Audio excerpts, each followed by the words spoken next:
So good afternoon. My name is Randall Yip. I'm founder and editor of ASAM News, and I'm privileged to be joined by Michael Lee. Did I get that right? Lee or Lie? I should have asked you. Lee, yep, yeah, we're Perfect. good. Michael Lee. He's this. Okay, I'm getting some feedback, so let me see if I can take care of that.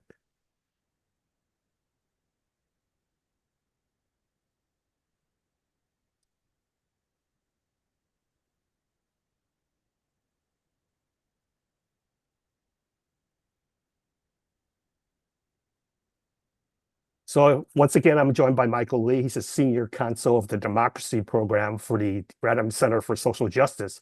Michael, thanks for joining us. Thanks for having me. Glad to be here. So can you tell me what is the Brennan Center for Social Justice? The Brennan Center for Justice is a nonprofit think tank associated with New York University School of Law in New York City. And we work on a range of democracy and justice issues, including trying to strengthen our democratic systems of governance and trying to create a more inclusive democracy among other things. And one of the things that we do is we work on redistricting and voting rights, and that's my area at the Brennan Center.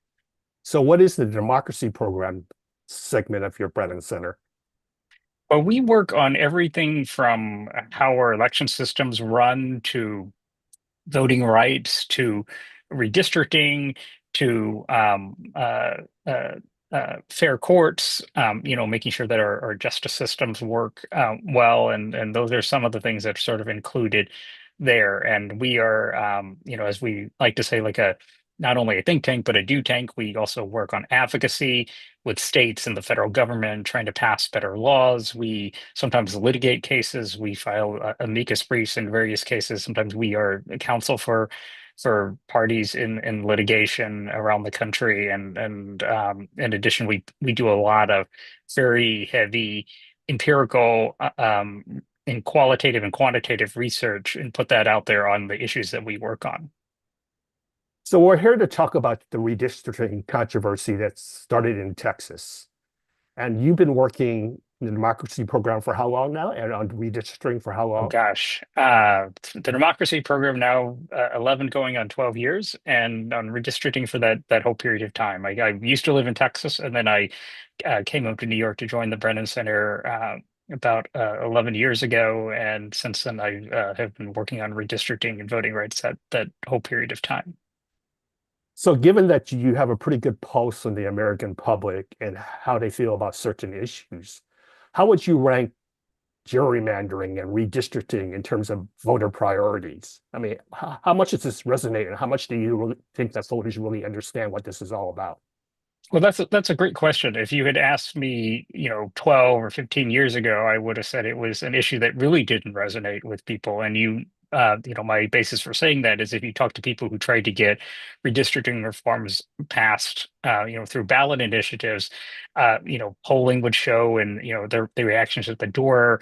You would say redistricting, and people's eyes would glaze over. You would say gerrymandering, maybe there would be a little bit more of a spark because had kind of heard about that and maybe saw like the Elbridge Gary gerrymander map back in school or something like that. But it really didn't resonate. It didn't move people.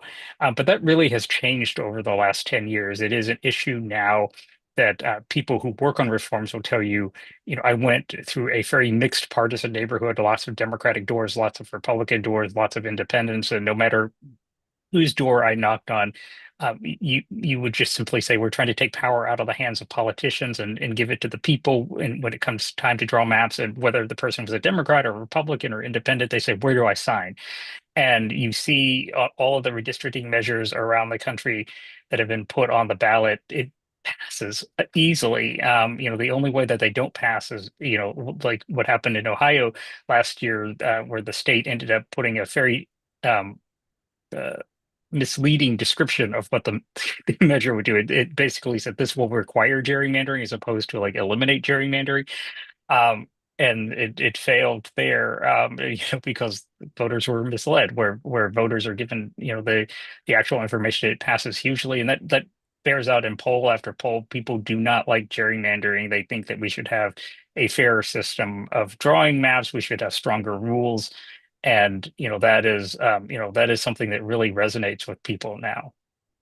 So given that your sense is that people do not appreciate gerrymandering, are generally opposed to gerrymandering, regardless of whether you're red or blue or independent, President Trump has been pretty blatant about this whole thing. He came out and stated publicly, I need 5 more seats in Texas. Governor Abbott, get me 5 more seats in Texas. Redraw your district maps. And Governor Abbott went ahead and did it. The Democrats walked out, delayed it for, I think, what, 1 to 2 weeks. It generated a lot of publicity for focusing on the fact that they were gerrymandering. Yet when the Democrats finally came back, they passed it overwhelmingly.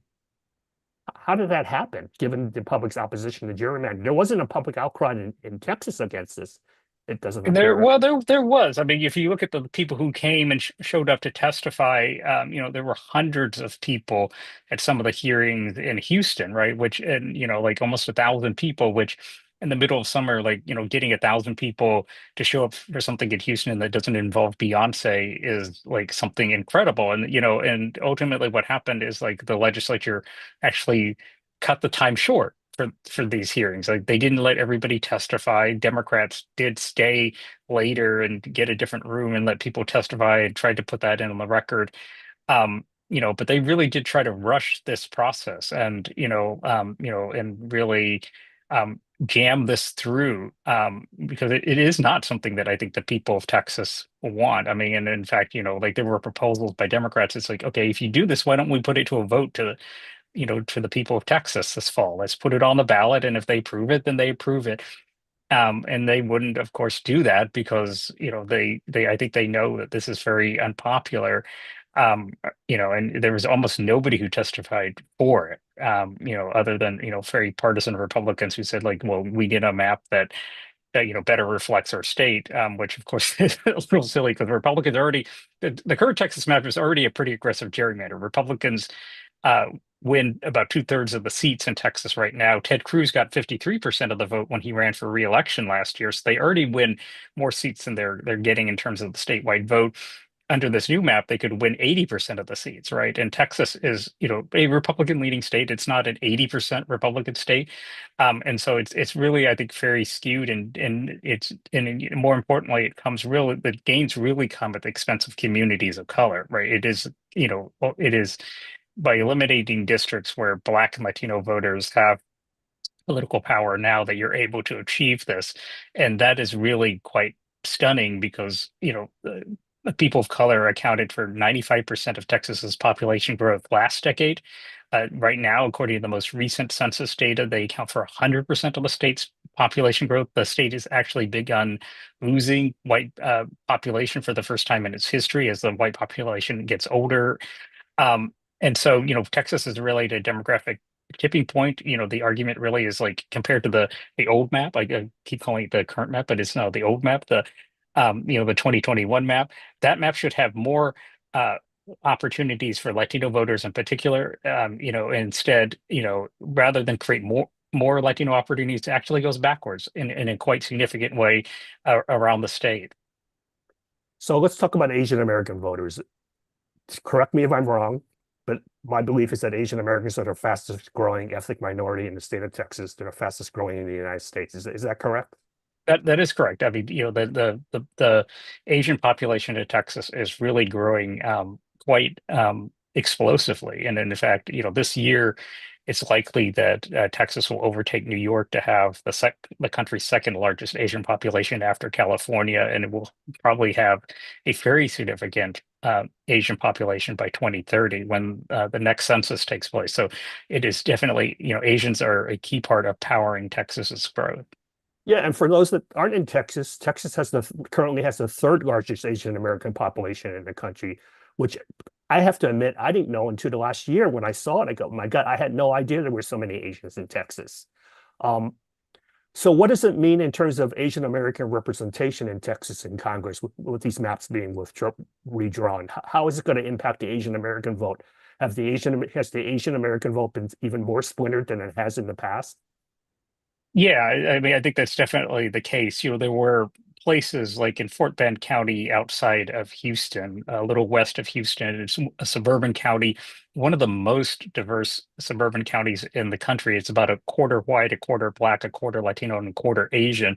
And it is, incredibly diverse. Before the maps were redrawn after the 2020 census, Fort Bend County was kept mostly in one single congressional district, and it was very competitive, decided by, a couple points or less in every election. And you had Asian American candidates run and do very, very well there. And you've had Asian Americans elected to the state house and in that area and almost to Congress. And what they did is they really sort of fractured the Asian communities in those areas, and likewise in the Dallas Fort Worth area, north of Dallas and Denton and Collin counties, which have some of the fastest growing Asian communities in the country. You really, if you sort of like look at where the lines are drawn and then turn on the ethnic shading so you see who lives there, it really does slice and dice the Asian communities very surgically, and then takes those communities and combines them with parts of East Texas, or combines them with like West Texas. Some of the Dallas suburbs are the districts run from Dallas all the way to the Texas Panhandle, which is several hundred miles away, like an 8-hour drive, right? And so, it really, these are communities that, because of the way the maps are drawn, are never going to have a chance to sort of, build power. And I think, as you've seen around the country, Asian American candidates are very good at sort of putting together diverse multiracial coalitions and winning power. Sometimes they do that as Democrats, sometimes they do that as Republicans. But like it, like but that never happens. And instead, what you have is a map where the districts are overwhelmingly represented by white Texans who are a minority of the state's population now. So this is a little bit off topic, but I think it's relevant because Gene Wu is a state representative, gained a lot of national publicity. He was on CNN, he was on MSNBC, he probably was on Fox. He was basically on all the major national networks being interviewed because he led the revolt against the redistricting, remapping efforts in Texas. And he led the Democratic delegation out of Texas, and I think they all ended up in Chicago, hit there in Chicago for a while. Do you think, I believe he represents the Houston area. So He does, yeah. do you think that he could potentially run for Congress in Texas? And does he have a chance given his new national exposure? Well, I think it would be hard to do it under the current map, right? Because it really is drawn to produce fairly solid Republican districts. Although the reality is, to get 5 more seats, you have Republicans have to spread their voters out more, right? So the districts are a little closer electorally than they were before. I think that's an interesting question. I happen to know Gene Wu and his wife, she would probably kill me if I said like Gene should run for Congress or something like that. So I don't want to tread into that kind of difficult territory or anything like Yeah. that. But he's certainly proven to be sort of a remarkable leader who, and he said this, I don't think I'm saying anything out of line here. He certainly has faced a lot of racism for like his leadership of the caucus. There were members who have accused Republican members who have accused Gene Wu of doing the bidding of the Chinese Communist Party, or people online telling him to go back to China or something like that. And so, it is certainly, I think he's done a lot, but also had to take a lot of incoming. Yeah. And full disclosure, since you disclosed your friendship, I know his wife because we're both journalists. So we're both acquaintances from the Asian American Journalists Association. Although we're not exactly close, we don't communicate. And I haven't talked to her in years, but I just wanted to mention that. So going back to the unpopularity of gerrymandering, and you said that when they had public testimony, there was practically no one testifying in support of the remapping. Was there any backlash after the vote? Did you sense any backlash in Texas, even among Republicans, to what happened, or do you think people just like moved on? I think that people recognize that now this is a fight for the courts, and that, already there have been a number of lawsuits filed challenging the new map because of claims that it violates the Voting Rights Act or is intentionally discriminatory against Black and Latino and other voters, and those are going to be heard by the court in a hearing in that begins on October 1st. Um, and so this is really, I think, this is sort of a shift in the fight. And so I think people are waiting to see what happens. And, a lot of people say, well, Republicans are going to get five extra seats out of Texas. I think ultimately that will depend on what the courts do. So, So explain the background to me. So traditionally, remapping is done every 10 years and it's done shortly after the census, which is conducted on the 10. So the 10, 20, 30, 20, 40, 50, whatever. And basically what the Republicans did was move that timetable up 5 years. But there's no law that says that redistricting has to happen every 10 years on the 10s, is there? So the Republicans technically did not do anything illegal, or did they? well, in terms of redrawing the map, there, you know, you can read what the Supreme Court did in a case in 2006 as saying that mid-decade redistricting is fine. Some people would read the case more narrowly, but under the reading that a lot of people give it, states are free to redraw maps whatever they want. It doesn't happen very often. It only really happens in two situations. One is where a court orders a state to redraw the map because the map is found to violate the Voting Rights Act or the Constitution. The other situation is where there's a change in control, where Republicans take over from Democrats or Democrats take over from Republicans, and then they decide to redraw the map. But here, what you have is a map passed in 2021, drawn by Republicans, that was designed to give Republicans two-thirds of Texas's seats, and give them two-thirds of the seats very securely through the whole of the decade. And it's working well for them. Republicans all won by handy margins in 2024. And from a Republican standpoint, it's a great map. There's no problem with it. And for them to then turn around and to redraw the map, I'm really hard pressed to think of many situations, at least at the congressional level, where that has happened. It's certainly very, very rare that a president would be the sort of catalyst for this. Redistricting, it tends to be something like getting a root canal or a colonoscopy. It's something that you do if you have to do it, and it's good for you, and there are benefits, but you don't want to do it like every year if you don't have to. And yet here Republicans have sort of like stepped into the thicket. And, I think one of the dangers is perhaps that we end up in a situation where states are doing redistricting every 2 years. They're constantly tweaking maps.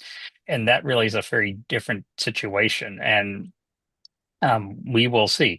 Now, so Texas did not do anything, I think probably illegally in terms of redrawing the map. Some of the claims argue that, there are some reasons why it should not be allowed.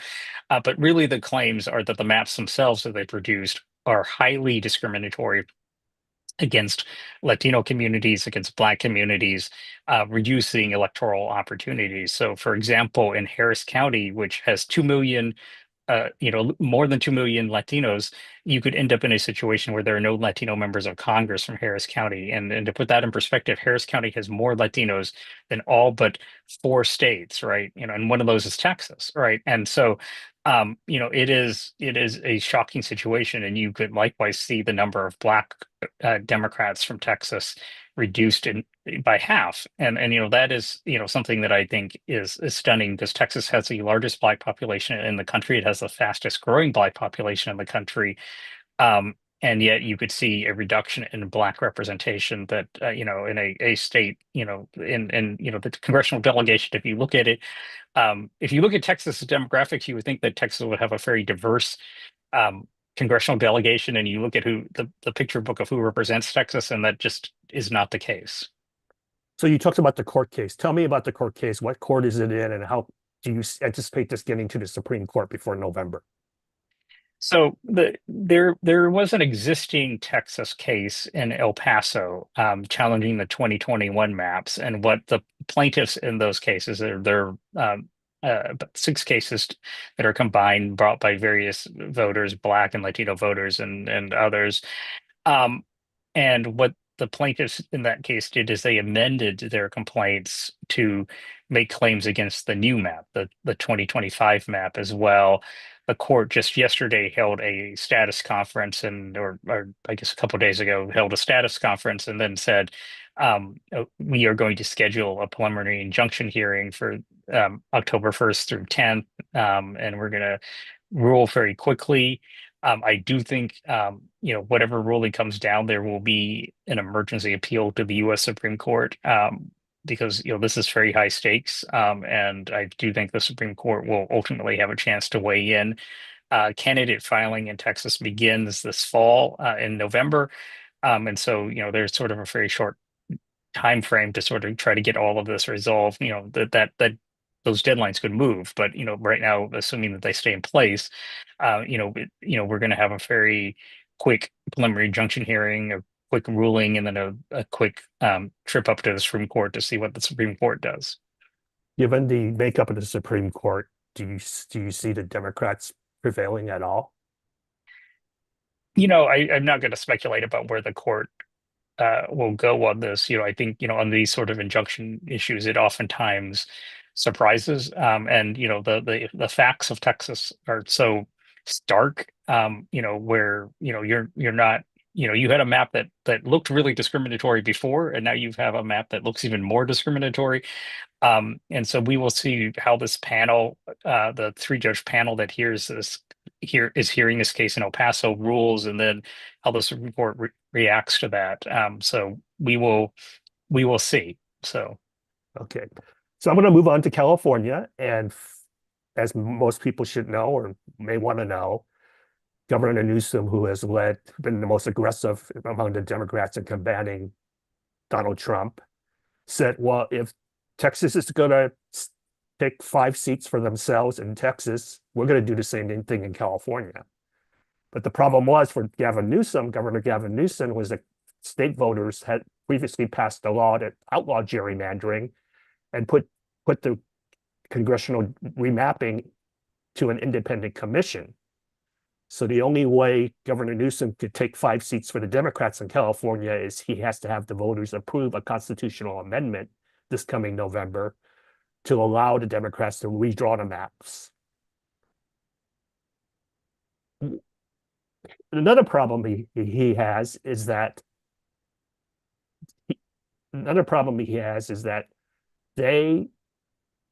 he has to not only overcome that, but he has to convince the voters who are overwhelmingly approved turning over the congressional mapping to a nonpartisan commission that this is the right thing to do. How's he going to navigate that? Well, I think many people around the country see what is happening in Texas, and what happened in Texas has gotten a lot of attention because Democrats in Texas did leave, right? So they went to Chicago. Some of them went out to California for a trip. Some of them went to New York for a trip.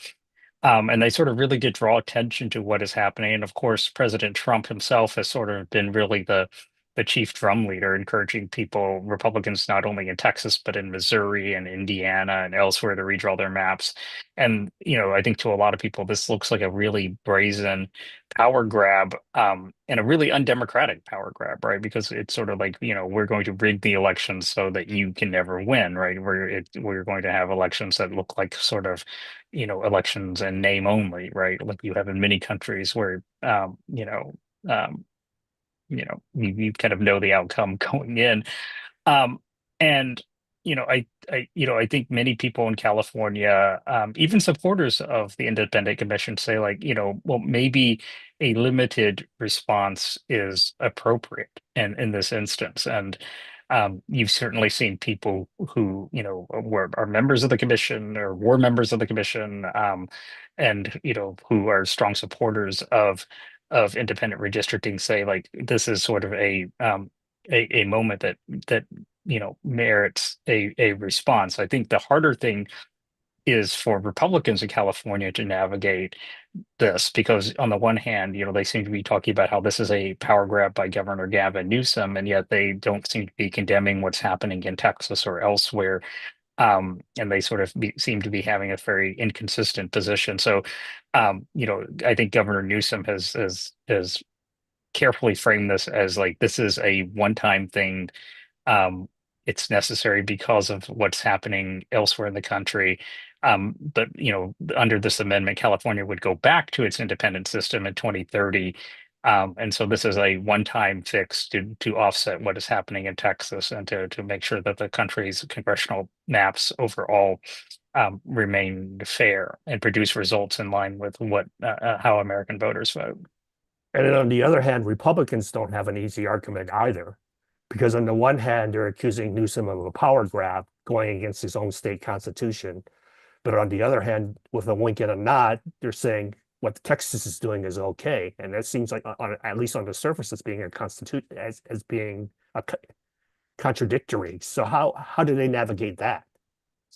I don't, that's a great question because I don't know that they, it's really hard to do that, right? And because if you sort of just zero in on California, like, and ignore the other 49 states, this, it looks one way. And if you sort of like look at the whole context, it's very different. And, I think California voters are going to be presented with two very different visions and two very different arguments. And, we will see how they go. But a key difference, of course, between what's happening in Texas and California is that California voters will have the ultimate say on this, right? They will be the deciders in a way that voters in Texas weren't given that opportunity. Republicans in Texas passed this. Governor Abbott signed it today. And but no Texas voter will ever have a chance to vote on it except for um, the hundred, the 181 members of the Texas legislature and Governor Abbott. So. So it's not going to stop with California and Texas, because President Trump has said after Texas, he's going to have other Republican states do the same thing, try to grab more seats for him. Explain to us why it's so important for President Trump to grab all these seats all of a sudden. What's the urgency? Well, I don't. President Trump is. I should qualify this. President Trump has not spoken to me, so I don't quite know all of his thinking. But it does seem like one concern is that the president's party traditionally does poorly in the midterm after he is elected, and that's true. What it's a Democratic president is true when it's a Republican president. The president's party loses seats, and right now the House is very close, and there are a number of competitive seats, including in California, which has really been historically a battleground in the control of Congress. And I think looking at that, I think you would speculate that perhaps President Trump really would like to have a Republican House and a Republican Congress rather than have a Democratic House, with Democratic leaders who have all the power to sort of like, conduct investigations and subpoena witnesses and do all of that. And I think that that's sort of what's driving this. And I think, certainly, I think if the president were looking at his popularity numbers, they're not great, right? And so, they would historically be in line with like a very bad midterm. Caveat, it's a long time till we vote in 2026, so a lot can change. But like the trend lines don't seem good. The history doesn't seem good, and he seems to want to put his thumb on the scale in a way that again is very unusual for presidents. Redistricting, as important it is to the members of Congress and to members of state legislatures, it's something that always has been sort of a little bit beneath the president. Like it's not something that they've got bigger things on their plates and they tend to focus on that. But President Trump is focusing on a lot of minutia here. So. So I'm talking to Michael Lee. He's the senior counsel for the Brennan Center for Justice, and he's in charge of their democracy program. And we've been talking about the redistricting controversy in Congress. Of course, Democrats are also saying that, well, if the Republicans add more states, we'll add more states. But you and I were talking earlier, and you seem to indicate that Republicans still will have the advantage overall. Can you explain that again? Well,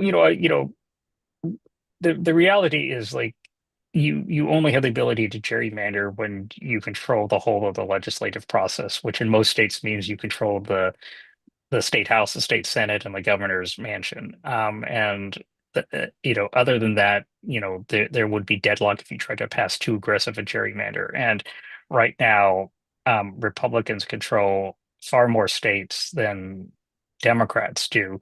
Of the states that Democrats control, there are many, certainly like Massachusetts, where Democrats already win 100% of the seats. And so no matter how hard you gerrymander, you can't win more than 100% of the seats.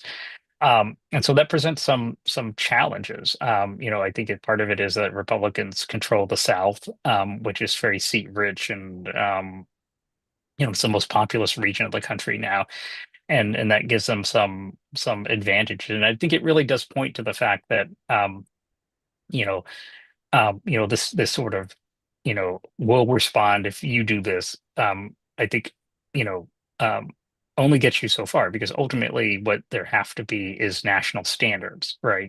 That apply to red states and blue states and purple states and every shade of color there. And the federal courts could have provided those national standards, but the Supreme Court in 2019 said we're not going to get involved in policing partisan gerrymandering. But fortunately, Congress still can get involved, because Congress has the power to set the rules for how districts are drawn, and the process by which they are drawn. And it came very close in 2022 to passing national legislation that would have done that, called the Freedom to Vote Act. It passed the House. It had enough votes to pass in the Senate, but they couldn't get past the filibuster because two Democratic senators were unwilling to make an exception to the filibuster rules to allow it to come to an up or down vote on the floor. But I think the good news is that Republicans around the country are in fact learning, and including in places like California, that they too have skin in the game. That they're not necessarily safe, and that this is something we may be doing every 2 years, right? And that's a little bit crazy.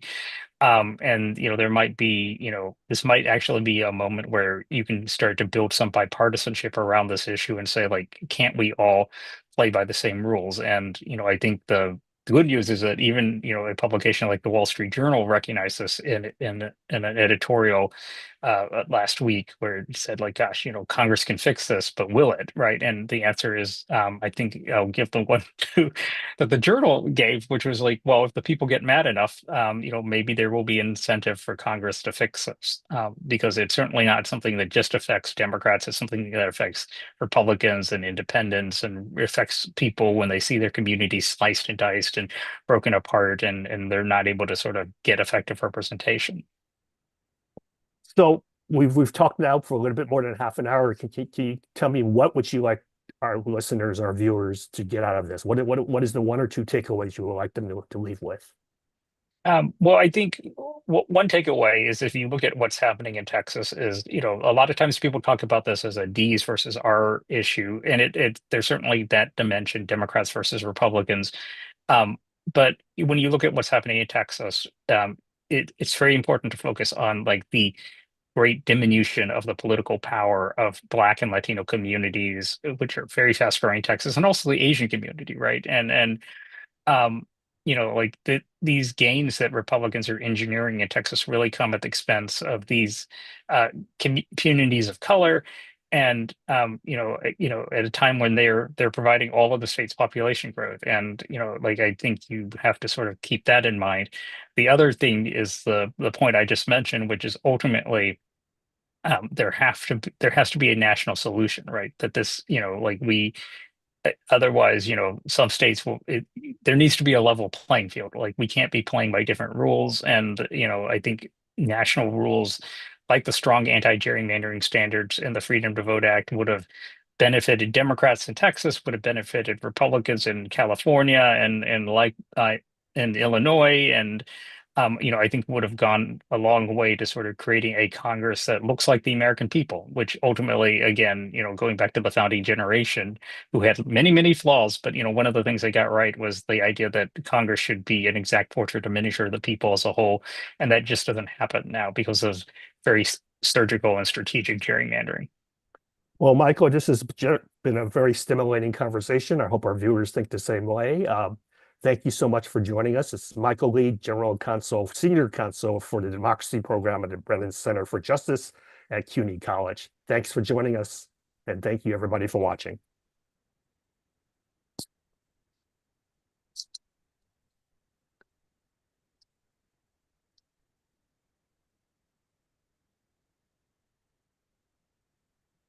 So hopefully that went well.